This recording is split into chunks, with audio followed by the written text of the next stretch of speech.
ಓಂ ನಮಃ ಶಿವಾಯ.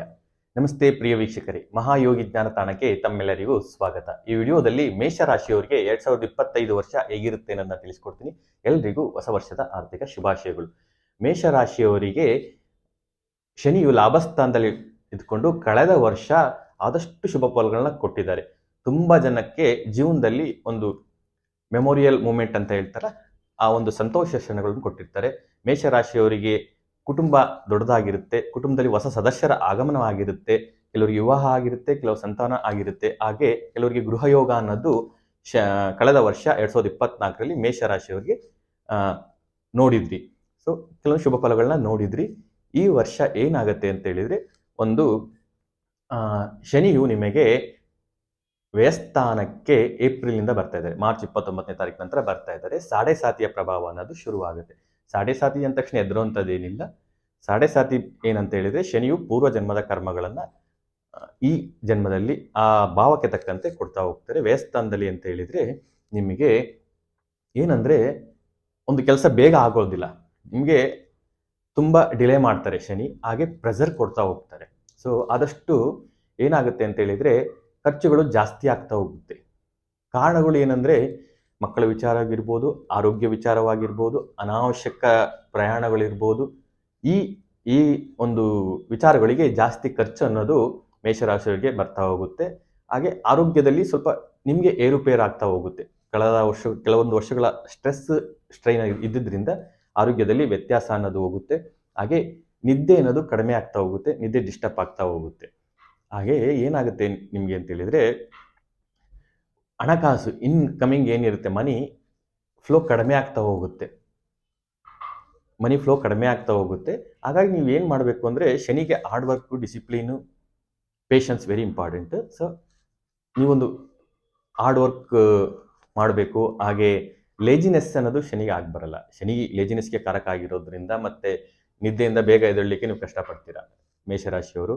ಅದನ್ನು ಚಳಿ ಬಿಟ್ಟುಬಿಟ್ಟು ನೀವು ಎದ್ದು ಕೆಲಸಕ್ಕೆ ತೊಡಗಿದರೆ ಖಂಡಿತ ನಿಮ್ಮ ತಡೆಯೋರು ಯಾರೂ ಇಲ್ಲ, ನಿಮಗೆ ಯಶಸ್ಸು ಸಿಕ್ಕೇ ಸಿಗುತ್ತೆ ಮೇಷರಾಶಿಯವರಿಗೆ.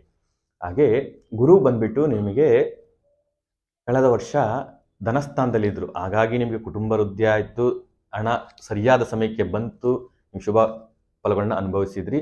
ಅಪ್ ಟು ಮೇವರೆಗೂ ನಿಮಗೆ ಯಾವುದೇ ರೀತಿ ಹಣದ ವಿಚಾರದಲ್ಲಿ ತೊಂದರೆ ಇರೋದಿಲ್ಲ. ಯಾಕೆಂದರೆ ವೃಷಭ ರಾಶಿಯಲ್ಲಿ ಗುರು ಮೇ 15ರವರೆಗೂ ಇರೋದ್ರಿಂದ ಧನದ ಇನ್ಫ್ಲೋ ಹಾಗೇ ಇರುತ್ತೆ, ಹಾಗಾಗಿ ತೊಂದರೆ ಇಲ್ಲ. ಹಾಗೆ ನಿಮ್ಮ ಯಾರು ಈ ಗೋಲ್ಡ್ ವ್ಯಾಪಾರ ಮಾಡ್ತಾರೆ, ಫುಡ್ ಇರ್ತಾರೆ, ಶಿಕ್ಷಣ ಕ್ಷೇತ್ರದಲ್ಲಿ ಇರ್ತೀರ, ನಿಮಗೆಲ್ಲ ಮೇವರೆಗೂ ಶುಭ ಫಲ ಇದೆ. ನಿಮಗೆ ಒಳ್ಳೆಯ ಆದಾಯ ಬರುತ್ತೆ, ಒಳ್ಳೆಯ ಲಾಭ ಬರುತ್ತೆ, ಶುಭ ಫಲಗಳು ಬರುತ್ತೆ. ಮೇ 15ರ ನಂತರ ಗುರು ನಿಮಗೆ ತೃತೀಯ ಸ್ಥಾನಕ್ಕೆ ಹೋಗ್ತಾ ಇರೋದ್ರಿಂದ ಒಂದು ನಿಮಗೆ ಹೊಸ ಹೊಸ ಸ್ಕಿಲ್ಗಳನ್ನ ಕಲೀಲಿಕ್ಕೆ ಗುರು ಪ್ರೆಸರ್ ಮಾಡ್ತಾರೆ. ಯಾಕೆಂದ್ರೆ ಗುರು ಯಾವ ಸ್ಥಾನಕ್ಕೆ ಹೋಗ್ತಾರೆ ಆ ಭಾವವನ್ನು ವೃದ್ಧಿ ಮಾಡ್ತಾರೆ. ಗುರು ಎಕ್ಸ್ಪೆನ್ಷನ್ ಪ್ಲಾನೆಟ್. ಸೊ ತೃತೀಯ ಭಾವಕ್ಕೆ ಹೋಗ್ತಾ ಇರೋದ್ರಿಂದ ನಿಮ್ಮ ಕಮ್ಯುನಿಕೇಷನ್ ಸ್ಕಿಲ್ ಇದೆಯಲ್ಲ, ಅದು ಇಂಪ್ರೂವ್ ಆಗ್ತಾ ಹೋಗುತ್ತೆ. ಹಾಗೆ ಶಾರ್ಟ್ ಡಿಸ್ಟೆನ್ಸ್ ಯಾರು ಟ್ರಾವೆಲ್ ಮಾಡಿ ಬಿಸ್ನೆಸ್ ಮಾಡ್ತಾ ಇದ್ದಾರೆ, ನಿಮಗೆ ಲಾಭವನ್ನು ಈ ವರ್ಷ ನೀವು ನೋಡ್ಬೋದು ಮೇಷರಾಶಿಯವರು. ಹಾಗೆ ಕಿರಿಯ ಸಹೋದರ ಸಹೋದರಿಯರಿಂದ ನಿಮಗೆ ಲಾಭ ಸಿಗುತ್ತೆ, ಮತ್ತು ಹಾಗೆ ಅವರಿಂದ ನಿಮಗೆ ಆದಷ್ಟು ಅನುಕೂಲಗಳು ಆಗಿ ಬರುತ್ತೆ. ಹಾಗೆ social media, communication media, digital ಮೀಡಿಯಾದಲ್ಲಿ ಯಾರಿದ್ದೀರಾ ಅವರಿಗೆ ಹೆಚ್ಚೆಚ್ಚು ಅವಕಾಶಗಳು ಬರುತ್ತೆ, ಹಾಗೆ ಹೆಚ್ಚು ಕೆಲಸಗಳು ಬರ್ತಾ ಹೋಗುತ್ತೆ. ಹಾಗೆ ರಾಹು ನಿಮಗೆ ಲಾಭ ಸ್ಥಾನಕ್ಕೆ ಹೋಗ್ತಾ ಇದ್ದಾರೆ, ಬಟ್ ಅಪ್ ಟು ಮೇ 18ರವರೆಗೂ ನೀವು ಸ್ವಲ್ಪ ಕೇರ್ಫುಲ್ ಆಗಿರಬೇಕು. ಯಾಕೆಂದರೆ ವ್ಯಯಸ್ಥಾನದಲ್ಲಿ ಇದ್ಕೊಂಡು ರಾಹು ಮಾದಕ ವಸ್ತುಗಳು, ಮದ್ಯ, ಮೋಜು, ಮಸ್ತಿ ಈ ಥರದ್ಗಳಿಗೆ ಪ್ರಭಾವಗಳನ್ನ ಜಾಸ್ತಿ ಬಿಡ್ತಾರೆ. ಹಾಗೆ ರಾಂಗ್ ಫ್ರೆಂಡ್ಶಿಪ್ಗೆ ಪ್ರೆಷರ್ ಜಾಸ್ತಿ ಕೊಡ್ತಾರೆ. ಸ್ವಲ್ಪ ಕೇರ್ಫುಲ್ ಆಗಿರಿ ಮೇವರೆಗೂ. ಮೇ ನಂತರ ರಾಹು ಒಳ್ಳೆ ಸ್ಥಾನಕ್ಕೆ ಹೋಗ್ತಾ ಇದ್ದಾರೆ, ಸ್ವಂತ ಮನೆಗೆ ಹೋಗ್ತಾ ಇದೆ. ಅಂದರೆ ಕುಂಭರಾಶಿ ಕೋರೂಲರು ರಾಹು, ಹಾಗಾಗಿ ರಾಹುವಿಂದ ಒಳ್ಳೆ ರಿಸಲ್ಟ್ ಬರುತ್ತೆ. ಅಂದರೆ ಹಿರಿಯ ಸಹೋದರ ಸಹೋದರಿಯ ಯಾರಿರ್ತಾರೆ ಅಥವಾ ಸಮಾನರು ಯಾರಿರ್ತಾರೆ ಅವ್ರ ಕಡೆಯಿಂದ ನಿಮ್ಗೆ ತುಂಬ ಅನುಕೂಲ ಆಗುತ್ತೆ. ಹಾಗೆ ಸೋಷಿಯಲ್ ನೆಟ್ವರ್ಕ್ ಬಿಸ್ನೆಸ್ ಯಾರು ಮಾಡ್ತಾಯಿದ್ರೆ ಅವ್ರಿಗೂ ತುಂಬ ಹೆಲ್ಪ್ ಆಗುತ್ತೆ. ಹಾಗೆ ಕಮ್ಯುನಿಕೇಷನ್ನು ಮತ್ತು ಈ ನೆಟ್ವರ್ಕ್ ಡಿಜಿಟಲ್ ಮೀಡಿಯಾದಲ್ಲಿ ಯಾರಿದ್ದೀರಾ, ಹಾಗೆ ಎಲೆಕ್ಟ್ರಾನಿಕ್ಸ್ ಮೀಡಿಯಾದಲ್ಲಿ ಯಾರಿದ್ದೀರಾ, ನಿಮಗೆ ಹೆಚ್ಚೆಚ್ಚು ಅವಕಾಶಗಳು ಸಿಗುತ್ತೆ. ಹಾಗೆ ಒಳ್ಳೆಯ ಲಾಭ ಅನ್ನೋದನ್ನ ನೀವು ಈ 2025 ವರ್ಷದಲ್ಲಿ ನೋಡ್ಬೋದು. ಹಾಗೆ ಈ ಸಹಕಾರ ಸಂಘಗಳು, ಕ್ಲಬ್ಗಳು ಯಾರು ನಡೆಸ್ತಾ ಇದ್ದೀರಾ, ನಿಮಗೆ ಒಳ್ಳೆ ಅನುಕೂಲ ಆಗುತ್ತೆ. ನಿಮಗೆ ಒಂದು ಸಬ್ಸ್ಕ್ರಿಪ್ಷನ್ನು, ಮೆಂಬರ್ಸ್ ಏನೇ ಇರ್ಬೋದು ಅದು ಜಾಸ್ತಿ ಆಗುತ್ತೆ, ನಿಮ್ಮ ಸಂಸ್ಥೆ ದೊಡ್ಡದಾಗಿ ಬೆಳೀತಾ ಹೋಗುತ್ತೆ.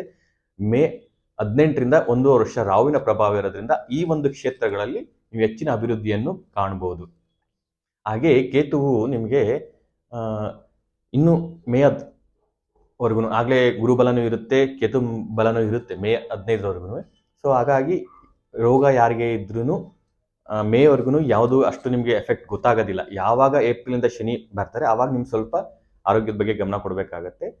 ಸೊ ಯಾವುದೇ ಕಾನೂನು ಕೇಸ್ಗಳಿದ್ರೂ ಆದಷ್ಟು ಮೇ ಒಳಗಡೆ ನೀವು ಪ್ರಯತ್ನ ಮಾಡಿ, ಖಂಡಿತ ಕ್ಲಿಯರ್ ಆಗುತ್ತೆ.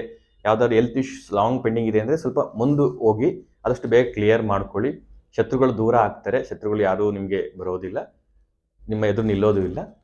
ಮೇ 18ರ ನಂತರ ಕೇತು ಪಂಚಮ ಸ್ಥಾನಕ್ಕೆ ಬರ್ತಾ ಇರೋದ್ರಿಂದ ಸ್ವಲ್ಪ ನಿಮಗೆ ಮಕ್ಕಳಿಂದ ಕಿರಿಕಿರಿ ಆಗುತ್ತೆ. ಹಾಗೆ ನಿಮ್ಮ ಕ್ರಿಯೇಟಿವಿಟಿಯಲ್ಲಿ ಡಿಸ್ಟರ್ಬ್ ಆಗ್ತಾ ಹೋಗುತ್ತೆ.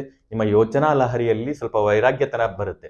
ಅಯ್ಯೋ ಮಾಡಿದ್ರಾಯ್ತು ಬಿಡಿ, ಬಿಟ್ರಾಯ್ತು ಬಿಡಿ, ಏನು ಮಾಡಿ ಯಾರು ಇದಾಗಿದ್ದಾರೆ, ಈ ರೀತಿಯಾದ ಒಂದು ಆಲೋಚನೆಗಳನ್ನು ಕೇತು ಪಂಚಮ ಭಾವದಲ್ಲಿ ತಗೊಂಡ್ಬರ್ತಾರೆ. ಹಾಗೆ ಲವ್ ಲೈಫಲ್ಲಿ ಯಾರಿದ್ದೀರಾ, ಲವ್ ಯಾರು ಮಾಡ್ತಾ ಇದ್ದೀರಾ ಮೇಷರಾಶಿಯವರಿಗೆ, ಕಳೆದ ವರ್ಷ ನಿಮಗೆ ಒಳ್ಳೆ ರಿಸಲ್ಟ್ ಬಂತು, ವಿವಾಹ ಆಗೋರಿಗೆ ವಿವಾಹ ಆಯಿತು, ಎಲ್ಲ ಆಯಿತು. ಬಟ್ ಈ ವರ್ಷ ಮೇ ನಂತರ ಸ್ವಲ್ಪ ಕೇರ್ಫುಲ್ ಆಗಿರಿ. ನಿಮ್ಮ ಮಧ್ಯೆ ಮನಸ್ತಾಪ, ಬಿರುಕು ಅನ್ನೋದು ಮೇಷರಾಶಿಯ ಪ್ರೇಮಿಗಳಿಗೆ ಬರುತ್ತೆ. ಹಾಗೆ ವೈವಾಹಿಕ ಜೀವನದಲ್ಲಿ ಸ್ವಲ್ಪ ಕೇರ್ಫುಲ್ ಆಗಿ ಇರಬೇಕಾಗುತ್ತೆ ಈ ವರ್ಷ. ಹಾಗೆ ಯಾರು ಶೇರ್ ಮಾರ್ಕೆಟು, ಸ್ಟಾಕ್ ಮಾರ್ಕೆಟು ಈ ಥರ ಇನ್ವೆಸ್ಟ್ಮೆಂಟಲ್ಲಿ ಇದ್ದೀರಾ ಅವ್ರು ಸ್ವಲ್ಪ ಮೇ ನಂತರ ಕೇರ್ಫುಲ್ಲಾಗಿ ಮಾಡಿ.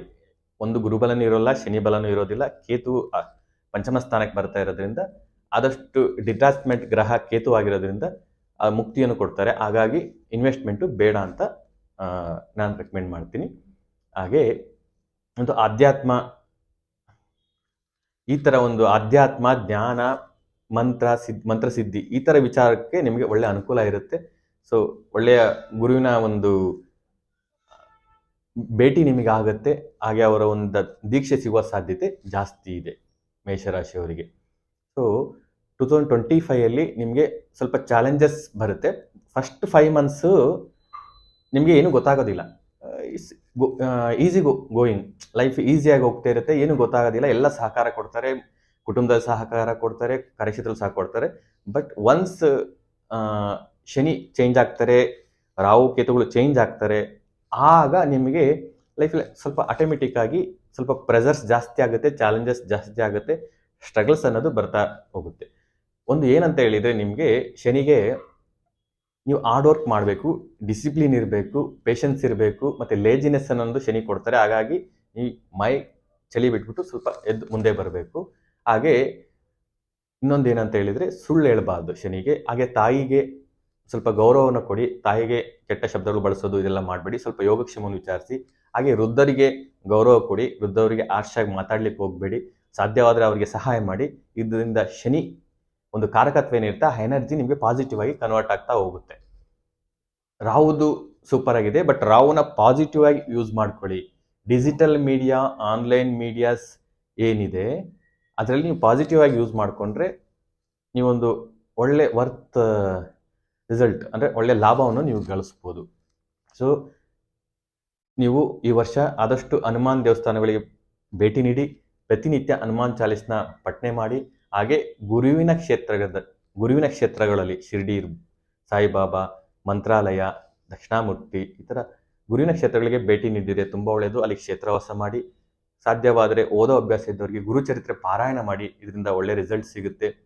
ಹಾಗೆ ಇಲ್ಲಿ ನಿಮ್ಮ ಲೋಕಲ್ ಏರಿಯಾಗಳಲ್ಲಿ ಗುರುವಿನ ಸನ್ನಿಧಾನಗಳಲ್ಲಿ ಸೇವೆ ಮಾಡಿ, ಅಲ್ಲಿ ಹೋಗಿ ಸೇವೆ ಮಾಡೋದು, ಅನ್ನದಾನ ಮಾಡೋದು, ಬಡಿಸೋದು, ಈ ರೀತಿ ಸೇವೆ ಮಾಡೋದ್ರಿಂದ ಶನಿಯ ಪ್ರಭಾವ ಕಡಿಮೆ ಆಗಿ ಹೆಚ್ಚಿನ ಶುಭ ಫಲಗಳನ್ನ ನೀವು ಪಡಿಬೋದು. ಹಾಗೆ ದುರ್ಗಾದೇವಿಯನ್ನು ಆರಾಧನೆ ಮಾಡ್ತಾ ಬನ್ನಿ. ಪ್ರತಿ ಮಂಗಳವಾರ ದುರ್ಗಾದೇವಿ ದೇವಸ್ಥಾನಕ್ಕೆ ಹೋಗಿ ಬರೋದ್ರಿಂದ ಕೇತುವಿನ ದುಷ್ಪ್ರಭಾವ ಕಡಿಮೆ ಆಗ್ತಾ ಬರುತ್ತೆ, ರಾಹುವಿನ ದುಷ್ಪ್ರಭಾವನೂ ಕಡಿಮೆ ಆಗುತ್ತೆ. ಹಾಗೆ ಹೆಚ್ಚು ಶುಭ ಫಲಗಳನ್ನ ನೀವು ಪಡಿಬೋದು. I wish you all the best ಮೇಷರಾಶಿಯವರಿಗೆ. ವಿಡಿಯೋ ಇಷ್ಟ ಆಗಿದ್ರೆ ಲೈಕ್ ಮಾಡಿ, ಶೇರ್ ಮಾಡಿ, ಕಮೆಂಟ್ ಮಾಡಿ, ಹಾಗೂ ನಮ್ಮ ಚಾನಲ್ನ ಸಬ್ಸ್ಕ್ರೈಬ್ ಮಾಡ್ಕೊಳ್ಳಿ. ಧನ್ಯವಾದಗಳು. ಸಾಯಿರಾಮ್.